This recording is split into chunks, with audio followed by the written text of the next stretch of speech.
हाँ तो विद्यार्थियों, आप लोग कैसे हैं?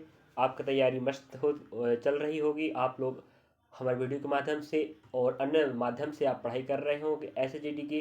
तो हम आपके लेकर आए SSGD कांस्टेबल 2023 के पिछले ईयर के प्रश्न, जिसका हम हल करवा रहे हैं आपको। और इसी कॉन्सेप्ट से आपको अगले आने वाले भर्ती पेपर बनाना है। यही पैटर्न फॉलो होकर पेपर आएगा, ठीक है। तो हम आपको दिखा रहे हैं 22 फरवरी 2024, 22 फरवरी 2024 और शिफ्ट नंबर तीसरे का एग्जाम का प्रश्न है। और 2024 के एग्जाम हुआ था उसका प्रश्न है। और आपको 2025 फरवरी से 4 फरवरी से पेपर स्टार्ट हो रहे हैं, वहाँ आप एग्जाम देना है। आपका नंबर फरवरी में किसी भी तारीख को लग सकता है, तो पूरा फरवरी पेपर चलने वाला है। तो आपको अगर अपने SSGD कांस्टेबल 2024-25 भर्ती में अच्छे नंबर पाकर एक पोस्ट को पक्का करना है, तो आपको पढ़ना पड़ेगा। चलिए, PY के प्रश्नों को माध्यम से आप समझें और लास्ट तक वीडियो देखें। तो हम आपके लिए सर्वप्रथम GK जैसे ले रहे हैं। चलिए देखते रहिए। तो पहला प्रश्न आपके समक्ष दिखाई दे रहा है, बहुत शानदार प्रश्न है, आपका संविधान का प्रश्न है। और आप पता होना चाहिए, भारतीय संसद में, अगर आप वीडियो नए पहली बार देख रहे हैं तो अगर आपको अच्छा लगता है जो लाइक सब्सक्राइब शेयर करें। चलिए, आपका सहयोग हमारा हौसला बढ़ाता है और हम आपके लिए बेहतर बेहतर काम करते रहेंगे। चलिए, तो भारतीय संसद में शामिल होते हैं, आप बोला जाए भारतीय संसद में कितने अंग होते हैं? 3 अंग होते हैं। तो पहला राष्ट्रपति रहेगा, फिर लोकसभा, राज्यसभा, फिर लोकसभा रहता है, ठीक है। तो वहीं राष्ट्रपति और दोनों सदन, मतलब होता है राज्यसभा और आपका होगा लोकसभा। राज्यसभा में 250 सीटें होती हैं और लोकसभा में 552 सीटें होती हैं। याद रखेंगे, प्रश्न पूछ चुका हुआ, आप भी देखें। अगर आप पूरे PY के प्रश्न देख रहे होंगे तो आप पता होगा, भारतीय संसद 3 अंगों से बना होता है, ठीक है। पहला रहता है आपका राष्ट्रपति, फिर राज्यसभा, फिर लोकसभा। तो राष्ट्रपति ही आपका राष्ट्रपति भारत का पहला नागरिक, सर्वोच्च नागरिक कहलाता है। और राज्यसभा को हम क्या बोलते हैं? स्थायी सभा या उच्च सदन कहते हैं, जिसमें 250 सीटें होती हैं। फिर लोकसभा आता है, जिसे हम अस्थायी सभा या निम्न सदन कहते हैं, जिसमें 552 सीटें होती हैं। ये प्रश्न भी पूछता है, ठीक है। चलिए अगला प्रश्न देखते हैं। प्रश्न के बाद दूसरा हम, तो PY के प्रश्न के माध्यम से आपको उस टॉपिक को रिपीट करना है कि लोकसभा संसद पूछा, अगली बार संसद से और कोई प्रश्न पूछ सकता है, तो पूरा संसद पर डालिए। फिर क्यों नहीं बनता 20 प्रश्न आपको, जल्द समझ ऐसे पका देगा। जुलाई 2023 में भारत के विदेश मंत्री, अब वर्तमान में भी विदेश मंत्री एस जयशंकर, याद रखना, सुब्रमण्यम जयशंकर, याद रखेंगे, जो एक IAS अधिकारी रहे थे पहले, उसके बाद ये आपके मंत्री बने हैं। किस राज्य से राज्यसभा चुनाव के लिए अपना नामांकन पत्र दाखिल किया?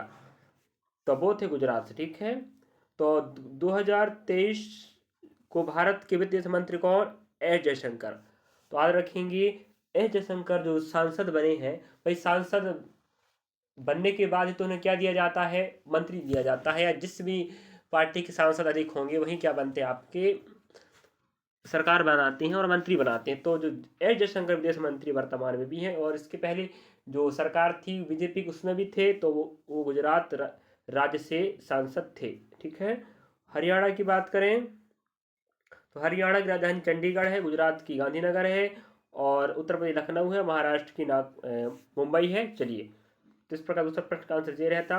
और बार बार कह रहा हूं मैं, जनगणना आएगा मतलब आएगा। देखिए, फिर जनगणना आ गया। भारत की 2011 की गणना के अनुसार निम्नलिखित में से किस भारतीय राज्य में लिंग अनुपात भारत के संयुक्त लिंग अनुपात से कम है? मतलब कहने का मतलब ये है, भारत का जो लिंग अनुपात है उससे कम है, तो वो किसका? गुजरात का। तो यहाँ पर जो महिलाओं की दर है 1000 में से बहुत कम है, ठीक है। तो जो लिंगानुपात है वो भाई भारत का 931 है, ठीक है। 1000 में, 1000 पुरुषों में 931 महिलाएं हैं भारत में। तो इससे भी कम है इस गुजरात का, ठीक है जी। आंसर आएगा, थोड़ा डीपली पढ़ना पड़ेगा। तो जनगणना पढ़ लीजिए, प्रश्न आएगा मतलब आएगा, ध्यान रखना, ठीक है।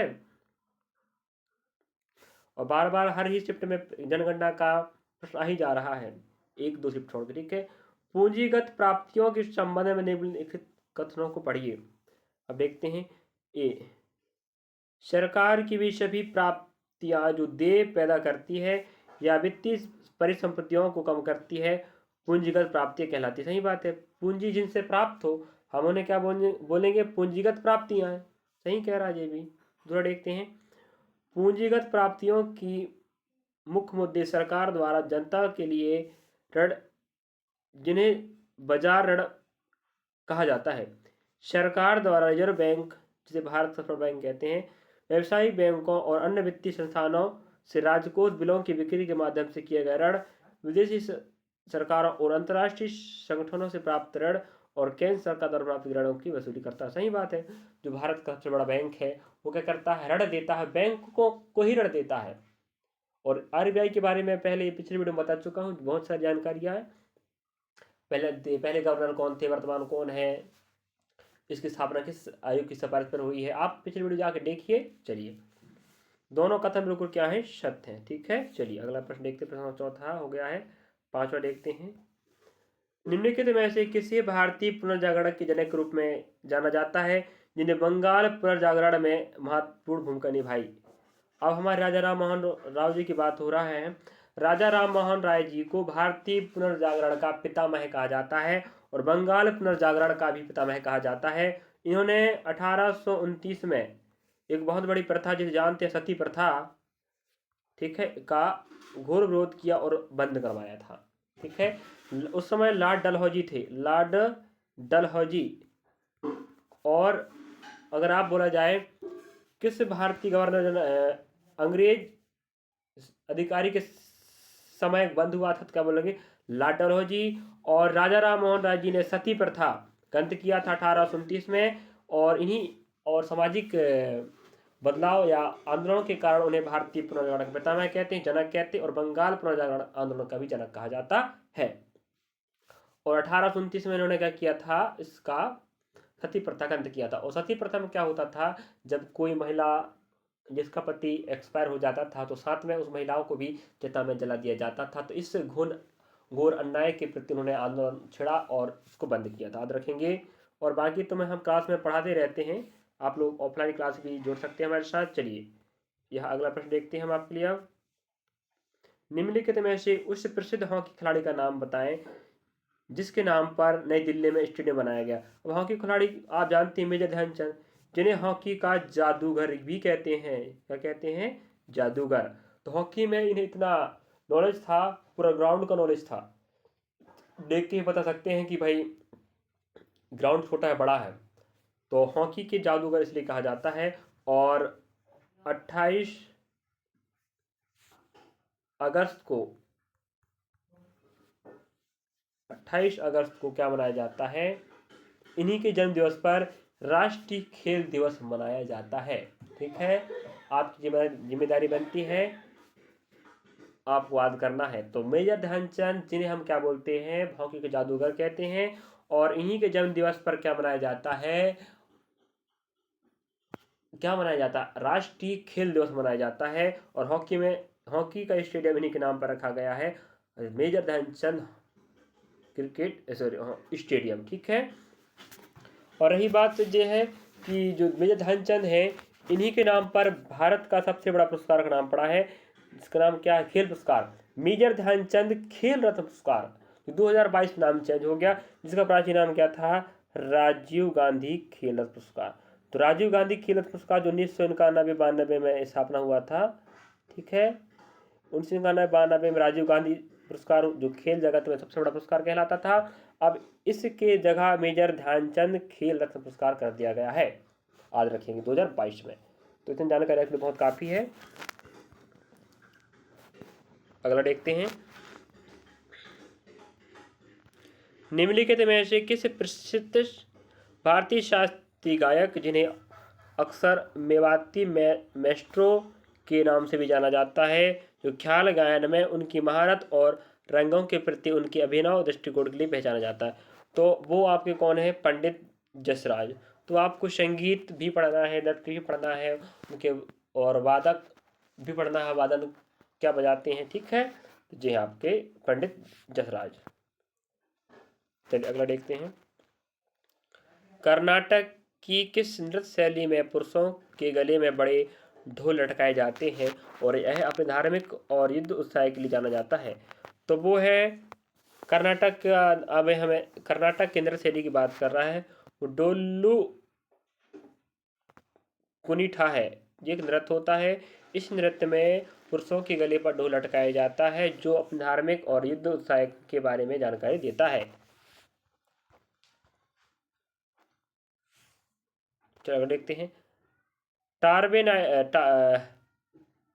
टाबेराइनर के त्रिकोण में कितने त्रिकोण का उल्लेख किया गया है? वो आपके 4 हैं। ठीक है, चलिए अगला प्रश्न देखते हैं। प्रश्न क्रमांक 8 हो गया, 9 हो गया, 10वां देखते हैं। गिद्धा नृत्य का संबंध मुख्य रूप से किस राज्य से है? तो वो है आपका पंजाब। गिद्धा भांगड़ा जो नृत्य होते हैं ना, सब कहाँ के हैं? पंजाब के हैं। ठीक, गिद्धा भांगड़ा कहाँ के? पंजाब के। चलिए याद रखेंगे। प्रश्न पूछ चुका है, बार बार पूछता है। अगला प्रश्न देखते हैं। मौसा दास निम्नलिखित में से किस खेल से कौन सा खेल खेलती है? तो मौसा दास है जो है टेबल टेनिस। ठीक है, तो हमें एक बात और समझ में आया, हर शिफ्ट में इसी इसी कॉन्सेप्ट से या टॉपिक को कवर करवा रहा है। खेल हो गया, खेल शब्दावली पूछ लेता है, कहीं कप ट्रॉफी पूछ लेता है, संबंधित खिलाड़ी पूछ लेता है, राज पूछ लेता है, एक पक्ष में खिलाड़ी की संख्या पूछ लेता है, खेल से प्रश्न में हर इसमें पूछ ही रहा है। आगामी खेल पूछ लेता है। ठीक है, इस प्रकार जनगणना से प्रश्न आ रहा है। पिछले जनगणना अभी इस वही सेट में जनगणना का प्रश्न आया था, फिर जनगणना का प्रश्न आगे बताइए। 2011 की गणना, भारतीय गणना के अनुसार दिए गए विकल्प में से सबसे कम साक्षर राज्य कौन सा है? वो बिहार है। अब बिहार सबसे अधिक राज्य आपका केरल रहेगा साक्षरता में। तो हम बता रहे हैं जनगणना से प्रश्न आएगा, जनगणना का पूरा निचोड़ पढ़ लीजिए आप, 2 नंबर आप ऐसे पक जाएंगे। तो यहाँ 2 प्रश्न आ गए, बताओ वही शिफ्ट में 2 प्रश्न आ गए आपके। हम 24 फरवरी 2024 के हम क्या करवा रहे हैं? थर्ड शिफ्ट के प्रश्न करवा रहे हैं। तो बिहार सबसे कम साक्षरता वाला राज्य है और सबसे अधिक केरल राज्य है। चलिए अगला प्रश्न देखते हैं। 13 महिला एवं बाल विकास मंत्रालय द्वारा आयोजित पोषण पखवाड़ा 2023 का केंद्रीय विषय क्या था? तो 2023 में जो पोषण पखवाड़ा था उसका केंद्रीय विषय क्या था? वो था सुरक्षा सॉरी पोषण सुरक्षा के लिए मोटा अनाज आधारित खाद्य पदार्थ। अगर पोषण सुरक्षा के लिए हमें मोटा अनाज जैसे जैसे आपके हो गए ज्वार, बाजरा, मक्का, ये सब मोटे अनाज कहलाते हैं। ठीक है, इन पर आधारित खाद्य पदार्थ। अगला देखते हैं। त्रिशूर परम किस भारतीय राज्य में जाना जाने वाली एक प्रसिद्ध मंदिर उत्सव है, मनाया जाने वाला, जो विस्तृत जुलूसों और आतिशबाजी प्रदर्शन के लिए जाना जाता है? वो केरल है। ठीक है, तो यह केरल का एक क्या है? त्यौहार है, जो वहाँ के लोग क्या करते हैं? जुलूसों के माध्यम से, आतिशबाजी मतलब फटाकों के माध्यम से इस त्यौहार को मनाते हैं, त्रिशूरपुरम। ठीक है, चलिए यहाँ भी प्रश्न अच्छा है। खिलाड़ी और उनसे संबंधित खेल का निम्नलिखित में से कौन सा युग्म सही है? देखिए फिर बोल रहा हूँ मैं, खेल से आ रहा प्रश्न, संगीत, नाटक, नृत्य से आ रहे हैं, वादन से प्रश्न आ रहा है, जनगणना से प्रश्न आ रहा है, आपके फिर ऐसे टॉपिक आ रहे हैं। तो आप देखिए, स्मृति मंदाना हॉकी थोड़ी खेलती है भाई, वो तो क्रिकेट खेलती है। तो पहले का संबंध देखते हैं। हाँ, मतलब कहने का मतलब ये, ज्योति मंदाता हॉकी खेलती है क्या? नहीं, सॉरी स्मृति मंदाता हॉकी खेलती नहीं, पहली बात जो गलत हो गया, तो पहला तो गलती हो गया। दूसरा, ज्योति यारा जी भी क्रिकेट नहीं खेलती, वो अल्टा पल्टी है। ज्योति आरा जी हॉकी खेलती है और स्मृति मंदाता क्या खेलती है? क्रिकेट खेलती है भाई। तो ये पूरा ऑप्शन ही मिटा के गलत कर दिया है, अल्टा पल्टी कर दिया, इसलिए वो गलत हो जाएगा। ठीक है, अगला प्रश्न देखते हैं। प्रश्न 16, खालिस्तान शहर कच्छ के रण में खादिर खेत, जिसे बेट भी कहा जाता है, पर स्थित है, जहाँ ताज़ा पानी और उपजाऊ मिट्टी थी। तो धोलावीरा, तो याद रखेंगे, धोलावीरा एक सिंधु घाटी सभ्यता का प्रमुख शहर था। कौन? सिंधु घाटी सभ्यता, सिंधु घाटी सभ्यता का प्रमुख शहर धोलावीरा। यहाँ लोथल भी है, मोहनजोदड़ो भी है, धोलावीरा भी, हड़प्पा भी है। तो धोलावीरा जो गुजरात में की कच्छ क्षेत्र में पड़ता है, याद रखेंगे। तो हमें इतिहास के भी जानना है। सिंधु घाटी सभ्यता का प्रश्न आया है, पहली बात। अगला प्रश्न देखते हैं। हरित क्रांति शब्द 1950 और 1960 के दशक के दौरान मेक्सिको में अंतर्राष्ट्रीय मक्का और गेहूं सुधार केंद्र और खालिस्तान में अंतर्राष्ट्रीय चावल अनुसंधान संस्थान में कृषि विशेषज्ञों की एक टीम द्वारा विकसित की गई नई कृषि तकनीक को कहा जाता है। तो फिलीपींस भी आएगा। फिलीपींस और मैक्सिको में सर्वप्रथम जो सम्मेलन हुए थे उसमें हरित क्रांति शब्द का प्रयोग किया गया था। तो जो आप जानते हैं मैक्सिको, जो आप नॉर्मन बोरलॉग जी है ना, हरित क्रांति के जन्मदाता कहलाते हैं विश्व में, वो कौन है? नॉर्मन बोरलॉग, जो मैक्सिको से ही आते हैं, राजधानी मैक्सिको सिटी है। ठीक है। और फिलीपींस में भी बैठक हुआ था अंतर्राष्ट्रीय चावल अनुसंधान का। और आपको पता है अंतर्राष्ट्रीय चावल अनुसंधान केंद्र कहाँ है? फिलीपींस में भी। ध्यान रखना, अंतर्राष्ट्रीय चावल अनुसंधान केंद्र फिलीपींस में भी है, फिलीपींस में ही है। और यहीं पर भी जब हुआ था बैठक तब भी कहा गया था, शब्द का प्रयोग किया गया था। अगला है, निम्नलिखित में से कौन सा भारत में संवैधानिक निकायों का उदाहरण है? मतलब संविधान में जिसका उल्लेख है उसे हम संवैधानिक निकाय कहते हैं, मतलब संस्था। तो वो है भारत निर्वाचन आयोग। भारतीय खाद्य निगम जी गैर संवैधानिक संस्था है। भारत का विधि आयोग ये भी गैर संवैधानिक है। भारत राष्ट्रीय मानवाधिकार आयोग ये भी गैर संवैधानिक है। तो हमारे पास भारतीय निर्वाचन आयोग जो क्या एक संवैधानिक संस्था है। ठीक है। तो आपको इनमें पता होनी चाहिए संवैधानिक और गैर संवैधानिक संस्था। इसका एग्जाम में प्रश्न पूछता है, जैसे अभी पूछा है। अगला देखते हैं 19 प्रश्न क्रमांक, घाटे में कटौती के बारे में निम्नलिखित कथनों को पढ़िए। करों में वृद्धि अथवा व्यय में कटौती से सरकारी घाटे में कमी की जा सकती है। सही बात है। करों में वृद्धि अथवा व्यय में कटौती से सरकारी घाटे में कमी की जा, सही बात है। दूसरा, भारत में सरकार कर राजस्व में वृद्धि करने के लिए प्रत्यक्ष करों और अधिक भरोसा करती है। सही बात है। ये सभी आय समूह को समान रूप से प्राप्त करता है। ये बिल्कुल सही है। तो यहाँ पर दोनों कथन क्या है? बिल्कुल सत्य है। और लास्ट प्रश्न 20 देखिए, जुलाई 2023 में आधव अर्जुन को भारतीय बास्केटबॉल महासंघ के अध्यक्ष नियुक्त किया गया है। तो आपको क्रिकेट संबंधित अध्यक्षों, स्थापना खेल स्थापना उसके बताना है, उसके अध्यक्ष कौन है ये बताना, हॉकी, क्रिकेट, फुटबॉल जो भी। ठीक है।